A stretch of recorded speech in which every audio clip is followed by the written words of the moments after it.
श्रोति नमन प्रिय विद्यार्थियों, अब हम आगे देखते हैं। बाल गोविंद भगत की संगीत साधना बहुत ही प्रबल थी, बहुत अच्छी थी।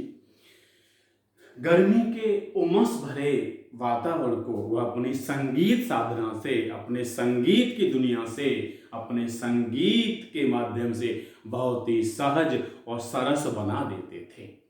बाल गोविंद भगत शाम के समय अपने आंगन में बैठ जाते हैं। उनके मिलने जुलने वाले उनके सहयोगी साथी भी आंगन में आ जाते हैं और संगीत का कार्यक्रम शुरू हो जाता है। बाल गोविंद भगत खंजड़ी बजाते हैं, गाते हैं। गाते गाते इतने मस्त हो जाते हैं, इतने प्रसन्न हो जाते हैं, झूमने लगते हैं, नाचने लगते हैं। श्रोतागण भी मस्ती में झूमने लगते हैं। पूरा आंगन एक संगीत की स्वर लहरियों से, एक संगीत की अजीब दुनिया से, एक संगीत की साधना, एक संगीत के साधकों से भर जाता है। समूचे वातावरण में संगीत ही संगीत सुनाई दे रहा है। सब लोग बड़े प्रसन्न होते हैं। इस तरह वह गर्मी की उमस भरी शाम को भी बड़ी ही रसयुक्त बना देते थे। बाल गोविंद भगत की संगीत साधना का चरमोत्कर्ष उस दिन देखा गया जिस दिन उनके बेटे की मृत्यु हुई थी। उनका एक बेटा था, हमने बताया था आपको उनके परिवार के बारे में। उनका एक बेटा था। बेटा शरीर से बहुत कमजोर था, बहुत दुर्बल था। बाल गोविंद भगत उसका बहुत ख्याल रखते, बहुत ध्यान रखते। तो उनका मानना था इस तरह के कमजोर व्यक्तियों का विशेष ध्यान रखना चाहिए। इसलिए कभी उससे कुछ काम भी नहीं कराते थे। सारे खेती बाड़ी काम खुद ही किया करते थे। लेकिन उनके बेटे की मृत्यु हो गई। उस दिन लोग अचंभित हो गए बाल गोविंद भगत की संगीत साधना को देखकर। बाल गोविंद भगत ने अपने बेटे का शव आंगन में लेटा रखा है और सफेद कपड़े उसको ढक दिया है। पास में ही दीपक जला दिया है, सरहान दीपक जला के रख दिया, धूप जला दी है। उसके ऊपर तुलसी के पत्ते और कुछ फूल डाल दिए हैं और बाल गोविंद भगत खंजड़ी बजा रहे हैं, गीत गा रहे हैं। पुत्र वधू का रो रो के बहुत बुरा हाल था। गांव की स्त्रियां उसे समझा रही थीं। बाल गोविंद भगत कह रहे हैं यह समय रोने का नहीं है, यह समय उत्सव मनाने का है, क्योंकि आत्मा का परमात्मा से मिलन हो रहा है। विरहिणी अपने प्रिय से मिलने जा रही है। इस तरह से गा रहे हैं, नाच रहे हैं, बजा रहे हैं, पुत्र वधू को भी समझा रहे हैं। और उन्होंने अपने बेटे के क्रियाक्रम को अधिक तूल नहीं दिया, बड़े संक्षेप में ही सारे क्रियाक्रम करवाए। और उन्होंने एक और सामाजिक चुनौती भरा कार्यक्रम किया कि अपने बेटे को मुखाग्नि अपनी पुत्र वधू से ही दिलवाई, जबकि स्त्रियां शमशान में जाती भी नहीं है। लेकिन उन्होंने वह कार्य पुत्र वधू से ही संपन्न कराया। और जब अंत्येष्टि का कार्य, सारे कार्य संपन्न हो गए, कुछ दिनों के बाद बाल गोविंद भगत ने अपने पुत्र वधू के, अपने पतोहू के भाई को बुलाया और कहा कि इसको अपने साथ ले जाओ और इसकी दूसरी शादी कर देना।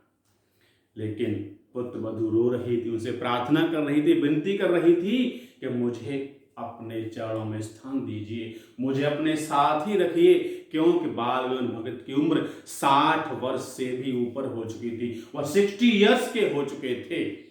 वह कह रही थी अब आपकी उम्र ढलती जाएगी, आपको कौन सहारा देगा, आपको पानी, आपको खाना कौन देगा, कभी तबीयत भी खराब हो गई तो आपका ध्यान कौन रखेगा, मैं आपके पास रहकर आपकी सेवा करूंगी। लेकिन बाल गोविंद भगत का निर्णय अटूट होता था। उन्होंने दो टूक जवाब दिया कि या तो तुम अपने भाई के साथ चली जाओ, नहीं तो मैं ही यह घर छोड़ के चला जाऊंगा। पुत्र वधू को डर लगा कहीं यह चले गए तो न जाने कहाँ हमारे फिरेंगे, कम से कम यहाँ अपने घर में तो रहेंगे। पुत्र वधू बेचारी न चाहते हुए अनमने मन से चली गई। बाल गोविंद भगत का सिद्धांत था कि वह प्रतिवर्ष गंगा नहाने जाया करते थे। गंगा उनके गांव से काफी दूर थी, 4-5 दिन आने जाने में लगते थे। लेकिन बाल गोविंद भगत अपने नियम के इतने पक्के थे कि घर से खाकर ही जाते थे और घर ही आकर खाते थे। रास्ते में किसी से कोई सहयोग नहीं लेते तो वो कहते थे साधु को किसी से संबल लेने का क्या काम। पैदल ही यात्रा होती थी। जब गंगा नहाने गए अंतिम बार, तो शरीर तो उनका वृद्धावस्था का था ही, बड़े कमजोर हो गए, बुखार आने लगा। लोगों ने उनको सलाह दी कि अब आप खेती बाड़ी का काम भी न किया करें और कुछ अपने दैनिक कार्यों में परिवर्तन करें, बहुत जल्दी न उठा करें। बाल गोविंद भगत बहुत जल्दी उठ जाते थे और वह अपने सारे दैनिक कार्य से निवृत्त होकर प्रभात फेरियां भी निकालते थे, लोगों को भी जागृत किया करते थे। सलाह दी कि अब आप आराम करें, लेकिन बाल गोविंद भगत ने अपने सिद्धांतों में कोई परिवर्तन नहीं किया।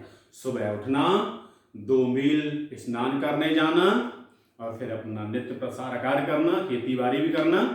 इस तरह से वह करने लगे अपना कार्य, लेकिन उनका शरीर दिनों दिन छीजने लगा, अर्थात कमजोर होने लगा और दिनों दिन बहुत ही दुर्बल होते चले गए। शरीर उनका बहुत ही कमजोर हो गया, जवाब देने लगा।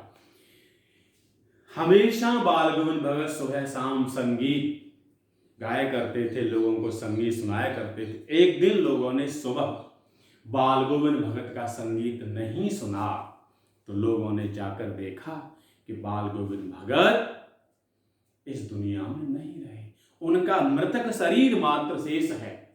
बाल गोविंद भगत संगीत की साधना करते करते परमात्मा से मिल गए, उनकी आत्मा परमात्मा से मिल गई। इस तरह से हमने बाल गोविंद भगत पाठ का सारांश समझा और बाल गोविंद भगत सच्चे अर्थों में साधु थे, सच्चे अर्थों में एक संत थे और सदैव अपने नियमों का, कर्तव्यों का बड़ी निष्ठा से, बड़े विश्वास से पालन करते थे। इससे हमें यह सीख भी मिलती है कि व्यक्ति साधु या संत कपड़ों से नहीं होता, अपने विचारों से होता है, अपने क्रियाकर्म से होता है, अपने कर्तव्यों से होता है। इस तरह से हमने इस पाठ को समझा। हमें विश्वास है निश्चित ही आपने पाठ समझ लिया होगा। आप सब सदैव खुश रहें। धन्यवाद। आपको सूती नमन।